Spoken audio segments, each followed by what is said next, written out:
នៅថ្ងៃអង្គារ8កើតខែអាសត់ឆ្នាំម្សាញ់សប្តស័កពុទ្ធសករាជ2569ត្រូវនឹងថ្ងៃទី30ខែកញ្ញាឆ្នាំ2025ឯកឧត្តមអ៊ុចបូរិតប្រធានស្ដីទីព្រឹទ្ធសភានិងជាប្រធានក្រុមសមាជិកព្រឹទ្ធសភាប្រចាំភូមិភាគទី2ខេត្តកំពង់ចាមនិងខេត្តត្បូងឃ្មុំបានអញ្ជើញដឹកនាំក្រុមសមាជិកព្រឹទ្ធសភាប្រចាំភូមិភាគទី2ដើម្បីចុះជួបសំណេះសំណាលជាមួយមន្ត្រីរាជការអាជ្ញាធរមូលដ្ឋាននិងប្រជាពលរដ្ឋក្នុងស្រុកកោះសុទិននិងស្រុកស្រីសន្ធរខេត្តកំពង់ចាមសរុបចំនួន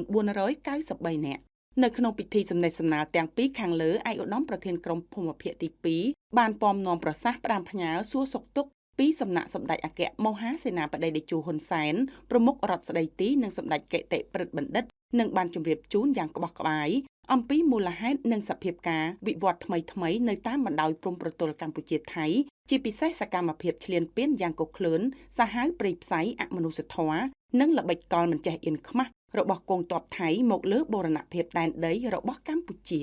ជាមួយនឹងការចូលរួមមរណទុក្ខនិងគោរពចំពោះវិញ្ញាណក្ខន្ធរបស់វីរយុទ្ធជនដែលបានពលីនៅក្នុងសមរភូមិដើម្បីប្រទេសជាតិឯកឧត្តមប្រធានក្រុមភូមិភាគទី2បានសម្ដែងនូវគីវីរៈកិច្ចដ៏ជ្រាលជ្រៅបំផុតចំពោះវីរភាពដ៏អង់អាចក្លាហានរបស់វីរយុទ្ធជនដែលបាននឹងកំពុងឈរជើងយ៉ាងរឹងមាំតស៊ូក្រាញននៀលការពារទឹកដីមាតុភូមិកម្ពុជាទន្ទឹមនឹងនេះឯកឧត្តមបានសម្ដែងនូវមោទនភាពជាតិខ្ពស់ចំពោះការរួបរวมសាមគ្គីឯកភាពជាតិជាធ្លុងមួយរបស់បងប្អូនប្រជាពលរដ្ឋគ្រប់ស្រទាប់វណ្ណៈទាំងក្នុងនិងក្រៅប្រទេសគាំទ្រទាំងកម្លាំងកាយចិត្តនិងសម្ភារៈដល់វីរយុទ្ធជននៅសមរភូមិនិងបានអំពាវនាវដល់ថ្នាក់ដឹកនាំនិងប្រជាពលរដ្ឋក្នុងមូលដ្ឋានទាំងអស់បន្តរួបរวมសាមគ្គីគ្នាជុំវិញរាជរដ្ឋាភិបាលនិងមានជំនឿជឿជាក់លើការដឹកនាំប្រកបដោយគតិបណ្ឌិតនិងឆ្លៀសវៃរបស់សម្ដេចតេជោប្រធានព្រឹទ្ធសភា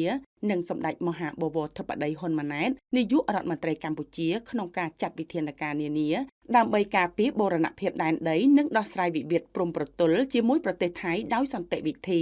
ដោយផ្អែកលើច្បាប់អន្តរជាតិលើធម្មនុញ្ញអង្គការសហប្រជាជាតិនិងធម្មនុញ្ញអាស៊ានសម្ដៅធានាបាននូវសន្តិភាពប្រកបដោយចីរភាពជូនប្រជាជនទាំងពីរគឺកម្ពុជានិងថៃមុននឹងបញ្ចប់ឯកឧត្តមប្រធានក្រុមភូមិភាគទី2បានផ្ដាំផ្ញើដល់អាជ្ញាធរនិងបងប្អូនប្រជាពលរដ្ឋទាំងអស់នៅមូលដ្ឋានមេត្តាមានការប្រុងប្រយ័ត្នខ្ពស់ចំពោះវោហារសាស្ត្រអុចអាលបំបែកបំបាក់សង្គមជាតិរបស់ជនក្បត់ជាតិតជំនាន់និងសូមឲ្យបងប្អូនវិនិច្ឆ័យចំពោះពាក្យពេចន៍របស់ជននេះដែលបានបន្តបង្អាប់វីរភាពអង់អាចក្លាហានរបស់វីរយុទ្ធជននៅក្នុងកាលៈទេសៈដែលប្រទេសជាតិកំពុងប្រឈមមុខនឹងអំពើឈ្លានពានមកលើបូរណភាពដែនដីរបស់ជាតិមាតុភូមិយើង